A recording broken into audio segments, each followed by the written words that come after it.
Students, आज हम लोग प्री बोर्ड का एक और प्रोग्राम को प्रैक्टिस करेंगे। लास्ट वीडियो में दो प्रोग्राम्स बताए थे, ठीक है। तो ये थर्ड प्रोग्राम बता रहे हैं, मैट्रिक्स वाला, matrix program which we have to sort and add the matrices, ठीक है। तो क्वेश्चन इस तरह से है, ये देख लो। सबसे पहले मैट्रिक्स कंस्ट्रक्टर है, इसमें साइज असाइन करना है, मैट्रिक्स डिक्लेयर करना है और वैल्यूज एंटर करना है। Okay, assign the size, declare the matrix and provide the elements. Then we have sort. Sorting में पूरा मैट्रिक्स को सॉर्ट नहीं करना है, we have to sort the rows of the matrix. एक एक रो को सॉर्ट करना है individually, only rows will get sorted, not the whole matrix. And third function is, third method is add, void add.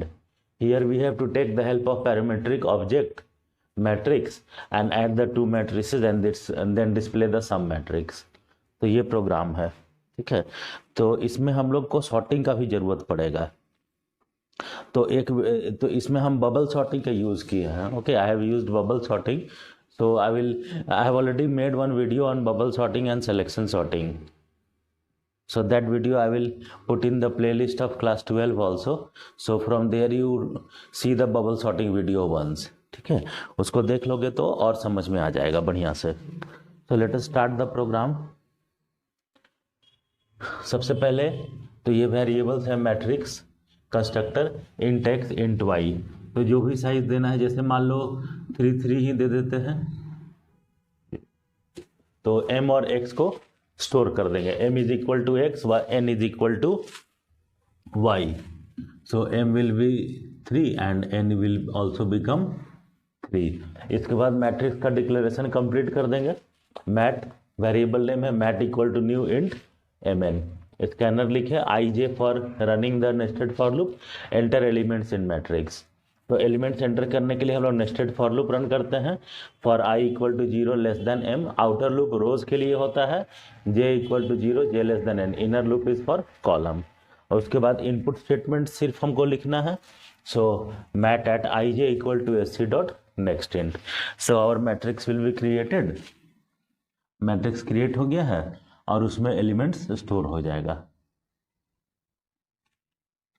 This is our matrix, row number 0 1 2, column number also 0 1 2। तो इसमें तुमको जो भी value enter करना है, तो don't enter sorted values, जैसे 1 0 5 9 10 3 45 2 13। Suppose these are the elements. Sorting करना है, then we will go to the sort method, void sort. अब वॉइड सॉर्ट में लॉजिक क्या होगा, इसको ध्यान दो। We need to make 3 loops over here. यहाँ पर 3 लूप्स का जरूरत पड़ेगा। 3 लूप्स का जरूरत क्यों पड़ेगा ये समझ लो। देखो, सॉर्टिंग के लिए ही हमको 2 लूप्स का जरूरत पड़ता है। We need 2 loops for doing sorting, outer loop and inner loop. So outer loop runs the sorting process and inner loop does the sorting. और यहाँ पर तो मैट्रिक्स है, तो मैट्रिक्स के पास तो पहले से ही 2 लूप्स होता है, one for outer loop for rows and inner loop for columns, ठीक है। तो that's why we need 3 loops. Outer loop will remain for rows only, i0 to less than m, inner loop is for columns, and the innermost loop, k loop I am calling it because I am running the for loop with the help of k variable। k variable से run कर रहे हैं तो k loop बोल दिए। तो ये inner loop जो होगा ये सॉर्टिंग करेगा, ठीक है। ये मिडिल लूप जो होगा ये सॉर्टिंग प्रोसेस को n टाइम्स रन करेगा। और आउटर मोस्ट लूप जो होगा that is for the number of रोज, ठीक है। तो बबल सॉर्टिंग में क्या होता है, कंसेक्यूटिव एलिमेंट्स को हम लोग कंपेयर करते हैं। तो हम लोग क्या लिए, 0 0 एंड 0 1, k प्लस 1 लिखे हैं, तो 0 0 और 0 1 को कंपेयर करेंगे। तो ये 1 है, ये 0 है, 1 मोर देन 0 ट्रू होगा। तो ये स्टेटमेंट किसके लिए लिखते हैं, why do we write, we are interchanging.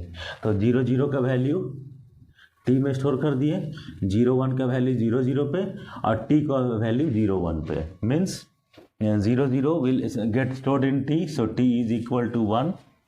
Then at matrix at 0 0 we have the value from 0 1, तो ये हो जाएगा, this one will become 0 fine, and then matrix at 0 1 is equal to t, so t is 1, so this one will become 1. तो ये sort भी हो गया. ऐसे next location k plus plus, so it will become 0 1 and this one will become 0 2. तो 0 1 पे आ गया 1 and 0 2 पे है 5, तो ये फॉल्स हो जाएगा.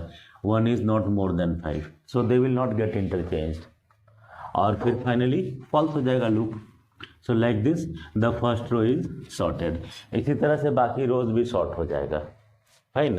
After that j will become 1, k will again start from 0. तो हम लोग कंपेयर करेंगे 1 0 और 1 1 को. तो 1 0 पे है 9, 1 1 पे है 10, तो 9 more than 10 false. Then k will increase, so this will become 1 1, this will become location number 1 2. So here we have at 1 1 we have 10, at 1 2 we have 3, so 10 is more than 3. True? तो ये true हो गया. So these two will get interchanged. This will become 3, this will become 10. Fine. ऐसे change हो गया. इसके बाद तो लूप फॉल्स हो जाएगा. ठीक है. तो लेकिन अभी पूरा सॉर्ट नहीं हुआ है. The whole row is not sorted. तो j plus plus j will become 1, k will start from 0. So 1 0 and 1 1 again will compare. 9 more than 3, देखो इस बार ट्रू हो गया. तो 9 और 3 इंटरचेंज हो जाएगा. अब हो गया sort. Now it is sorted. तो similarly we will sort the third row also. ऐसे सॉर्टिंग कर देंगे. ठीक है. After sorting we have to print the output. So see I have given the message row wise sorted matrix, and then as we display the matrix, outer loop 0 2 less than m, inner loop 0 2 less than n, print matrix at ij, mat at ij, and then println for changing the line after each row. तो ये sorted matrix print हो जाएगा. Then we go to add method. ठीक है. So add method we have an object also over here, matrix OB. तो ये object को कैसे हैंडल करते हैं, इसको हैंडल करने के लिए हम लोग को प्रोग्राम में पब्लिक स्टैटिक वॉइड मेन का यूज करेंगे. देखो matrix OB1 equal to new matrix. Your constructor will be called over here. 3 3 you have given the size. और मैट्रिक्स कंस्ट्रक्टर में क्या हो रहा है, first of all the size is given to the matrix and then the numbers are entered. उसी तरह से दूसरा ऑब्जेक्ट बनाए OB2. Again the matrix constructor is called same size I am giving. So again the matrix will be declared and the values will be entered. तो यहाँ पर दो object से कॉल कर रहे हैं. So suppose OB1 dot mat, ये पहला मैट्रिक्स है. ठीक है. इसमें जो तुम वैल्यू एंटर किए हो, what ever is the value, उसको लिख दो. ठीक है. 105 था.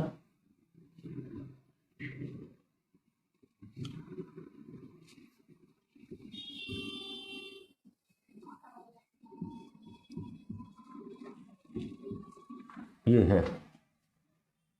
ठीक है.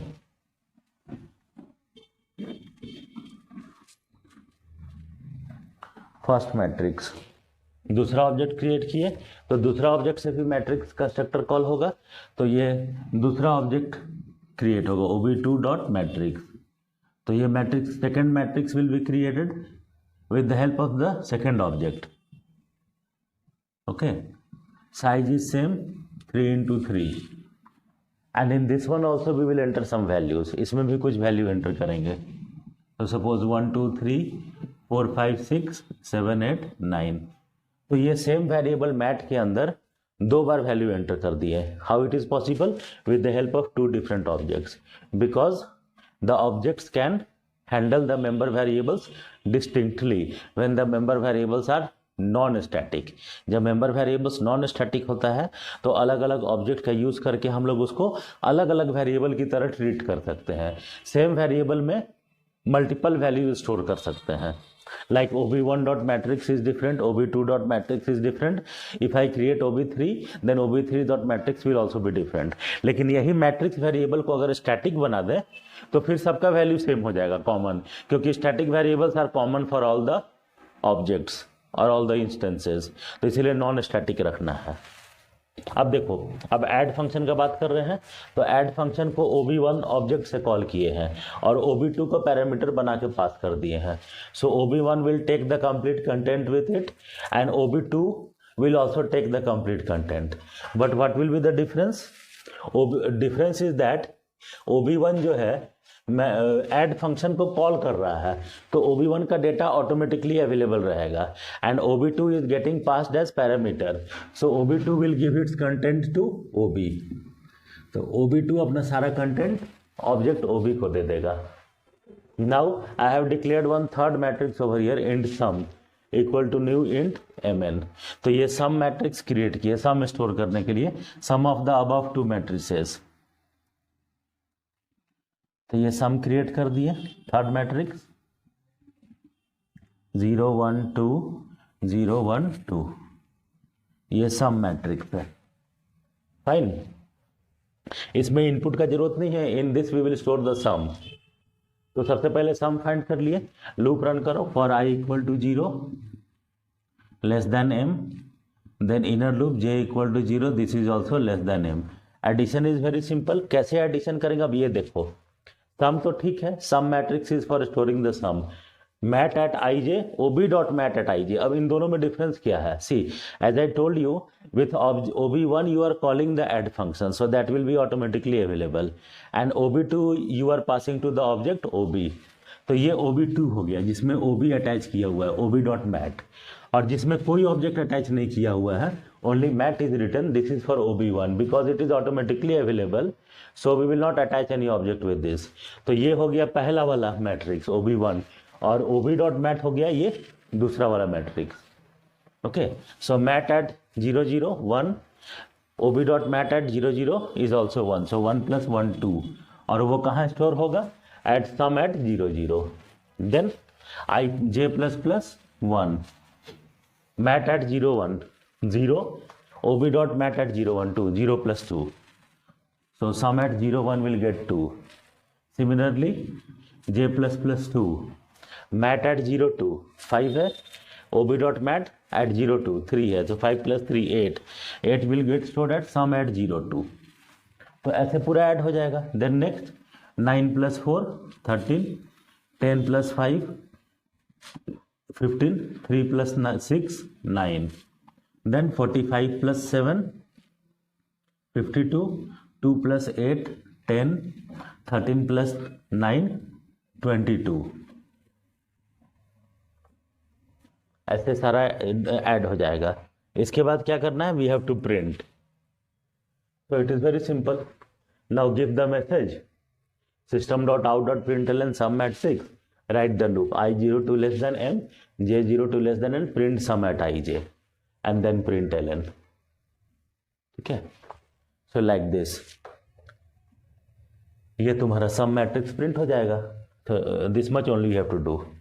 After this for the sorting process, sorting process तो पहले एक्सप्लेन कर दिए, लेकिन कॉल किससे करोगे, किसी एक मैट्रिक्स को सॉर्ट करना है तुमको, because you have to matrices ना, और you can sort both also, that is not an issue at all. जैसे यहाँ देखो OB1 से कॉल किए हैं सॉर्ट को, तो ये वाला मैट्रिक्स सॉर्ट होगा, this one first one. If I want I can call the sort function with OB2 also, ऐसे भी कॉल कर सकते हैं OB2 डॉट सॉर्ट, तो फिर this matrix will also get sorted, और सॉर्ट फंक्शन में सॉर्टिंग करने के बाद प्रिंट कर रहे हैं तो दोनों मैट्रिक्स प्रिंट हो जाएगा, sorted matrix, there is no problem at all, उससे कोई दिक्कत नहीं है, ठीक है। I will run the program and show it to you. Before that please listen to the instructions carefully, study stack and queue properly, recursive function, inheritance, double dimensional array, ठीक है, then strings and loops. So one program will surely come from stack and queue, one program surely from recursive function, one program surely from inheritance। ये 3 programme तो confirm है। इसके अलावा strings, loops और double dimensional array से एक एक programme आएगा, तो उसमें थोड़ा वेरी करता है, लेकिन स्टैक और क्यू में तो ऑप्शन नहीं है, एक ही टाइप का प्रोग्राम बनता है, तो ज़्यादा पढ़ना भी नहीं है। रिकर्सिव फंक्शन है, इनहेरिटेंस में भी सिंपल प्रोग्राम ही रहता है, इनहेरिटेंस का स्ट्रक्चर सीख लोगे तो कोई भी प्रोग्राम सॉल्व हो जाएगा। ठीक है। डबल डायमेंशनल एरे में जो भी इंपॉर्टेंट प्रोग्राम्स है उसको सॉल्व करना है। और प्रैक्टिकल एग्जाम के लिए पहले ही हम 5-6 वीडियो डाल दिए हैं, ठीक है। कुछ लाइव का फॉर्म में है, कुछ रिकॉर्डेड है, तो उसको आपको स्टार्ट कर दोगे, पूरा पढ़ोगे। डबल डायमेंशनल एरे का 3 वीडियोस होगा, लूप्स का 1 होगा, स्ट्रिंग्स का 1 या 2 होगा। सारा वीडियोस को स्टडी कर लोगे, ठीक है। सारा क्लास 12 का प्लेलिस्ट में डाला हुआ है। So study all the videos from double dimensional array, loops and strings, okay. And further programs of pre board का बाकी प्रोग्राम्स भी अपलोड कर देंगे, और कुछ कुछ क्वेश्चन पेपर्स भी अपलोड करेंगे। तुम लोग अपना डाउट्स भी पूछो। और बार बार बोल रहे हैं, के मैप का सारा वीडियोस अपलोड कर दिए हैं। SOP POS reduction using K map, then SOP POS finding the expression using truth table. 4 video upload किए हैं। Study it thoroughly, still you are doing the mistakes in solving in exam, ठीक है। उसको अच्छे से पढ़ो और उसमें फुल मार्क्स स्कोर करो। Those who are weak in programming वो लोग ज़्यादा फोकस करेंगे। फोकस तो सबको करना है, जिसका प्रोग्रामिंग अच्छा है उसको भी तो फुल मार्क्स चाहिए। लेकिन जो वीक है पहले वो के मैप पे फोकस करो, क्योंकि वो पूरा स्कोरिंग एरिया है, ठीक है। Thank you.